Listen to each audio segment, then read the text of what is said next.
Okay, patuloy lang. I think tatapusin ko muna yung problem na yun. Letter D. Ba't di ko lang diretso, no? If you were to use wire of twice the diameter, which of the above answers would change? Would they increase or decrease? So, tingnan mo lang kung asan yung sa formula na mayroong area. Mayroong gumamit ka ng diameter. So, tingnan mo lang. Dito sa letter A, hindi ka gumamit. So, basically, hindi yan mag-change. Meaning, yung A, hindi, yung number of electrons, hindi yan mag-change. Yung letter B, yung current density mo, mag-change yan. Kasi yung area nasa baba.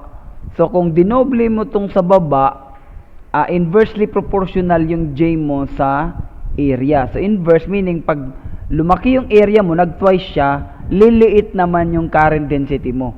So, meaning ito, magliliit to siya, didecrease to siya ng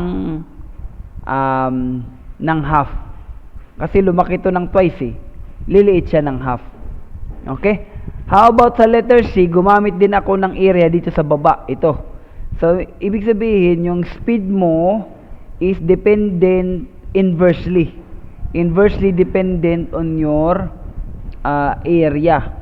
So, ibig sabihin, pag lumaki yung area mo, babagal din yung speed mo. It makes sense kasi malaki na yung dadaanan nila. Free electrons lang naman sila. Ewan ko kung nagme-make sense sa inyo.